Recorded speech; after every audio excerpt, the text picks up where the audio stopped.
هلا والله شباب، شلونكم؟ شو اخباركم؟ ان شاء الله بخير. رجعنا لكم فيديو جديد ان شاء الله ان ينال اعجابكم.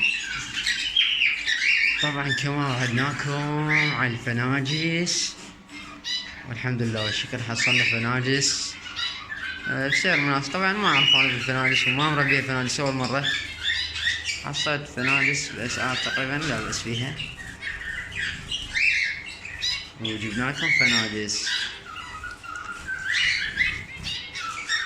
لكم فناجس جامبو او سوبر جامبو او فنجس احجام بداية، وان شاء الله نطور به، ان شاء الله نطور به للافضل. طبعا نطور مستواه، يعني احجامها حلوة، احجامها لا بأس فيها، ان شاء الله خير. نبدي بيهن ونشوف وين نوصل بيهن، ومستقبلا ان شاء الله نطور، نجيب الوان، نجيب احجام، ندخل. ما زي عندنا خبرة بيهن، نتقدم ان شاء الله. اما الكناري حاليا جاي من العيش، يجي على بطء كلش، يعني بطيئات حيل جمع العيش. ما اعرف الطيرة ما جاهزة صحيح، بس الفحل اللي جاي يجمع على الاغلب، يعني بس الفحل جاي يجمع العيش، والطيرة بعد ما جاهزة. يلا ما لنا بيه شي، خلهن ياكلن ويشربن وعلى الفيتامينات وعلى المكملات، نشوف مستقبلهن وين يوصل. نصبر لهن، الصبر حلو. اما هذول الكوكتيل، الفحل يدخل بقالة وتغريد، الطيارة جاي تتقدم. طبعا الفحل هذا من جبته مهلوس جنحة كامل، فهسه جنحة جاي اشوفه جاي ينمو، وان شاء الله خير. فجاي داري يعني اكثر له كالسيوم والسوالف هاي حتى ما يصير عنده نقص.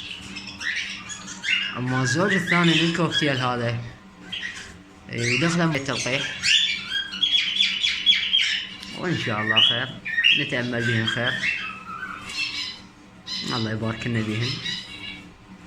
هذا بالنسبة للكوكتيل. اما الحبايب هنا بسم الله ما شاء الله، خلينا نشوف والله شكو ماكو، صار فترة طبعا بس انطيهن اكل.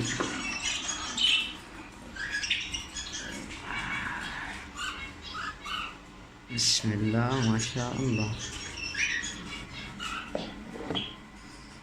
بسم الله ما شاء الله،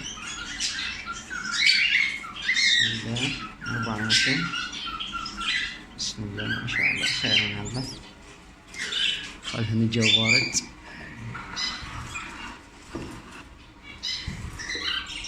طبعا بيض و فيتامينات والسوالف هاي، بس المحفز ما اقدر انطيه محفز. الطير اللي جوا بيض او جوا فراخ ما يصير يعني اعطاه محفز، لان الفحل راح يطول ويكسر بيض او يقتل افراخ. اما هذني اشوف الطيرة طول البقالة وقت طويل، هيك ماكو. يلا خذ راحتك انتي، شهدنا نصبر. اما جاوة بسم الله ما شاء الله. الطيرة بيضت بيضتين ووقفت، فيا ترى ما اعرف، هي بيضت هنا انكسرت عندها بيضة،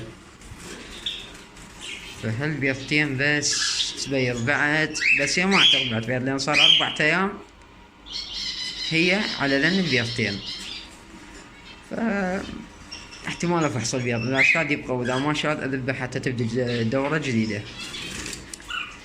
اما هنا عندنا مدرسة المشاغبين كالعادة، شوفوني يوقفون على السيم،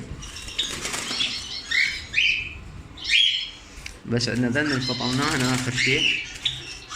بعدين ما متعودات لا على الموبايل ولا على ايدي. هذني لا، هذا لا يصيح بدين يصيح انفك عيوني. وين ماخذنا؟ ذيل وين ذيل وين؟ دا اعرف انت كوكتيل لو شنو؟ ان شاء الله خير. يلا كافي كافي كافي كافي كافي. هذا طبعا هم كان نفسهم بس جاي يصفي ذيله. ان شاء الله خير. هذا النكل عادي يا سادة يا كرام.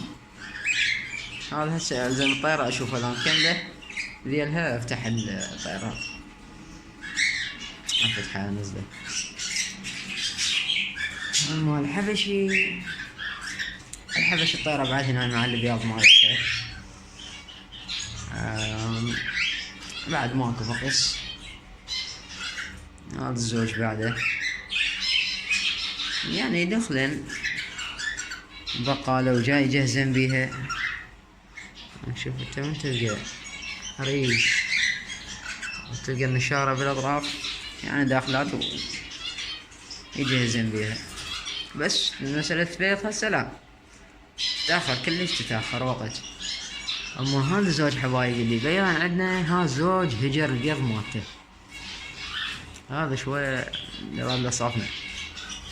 اعتقد بيناتهم خلاف الطيرة والفحل ما متوالفات، فالفحل ما يخلي الطيرة تنام على البيض وتلقيح ماكو، فبيضهم ما شاط. ان شاء الله خير. موضوعنا اليوم الفناجيس.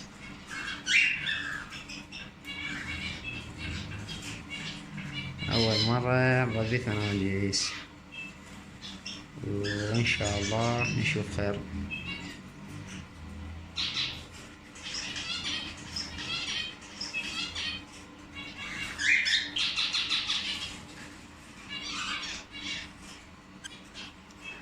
اما الملك يا حبايبي، الملكي مرسل لا كويش لا كبير. هذا تفكير بهاي السالفة. الفاتحة صامت فول. يلا هنا بنشتغل تقريبا يبدأ الموسم مالتهن.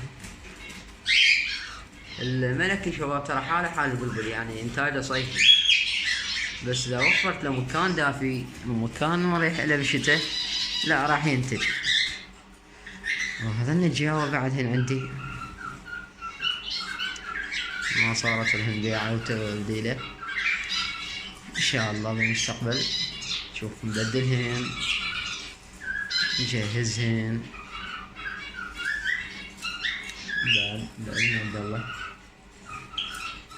ولهنا انا نختم وياكم الحلقة، طبعا حلقة قصيرة ونختم وياكم الحلقة. واذا عجبك المقطع لايك والاشتراك بالقناة. تحياتي لكم.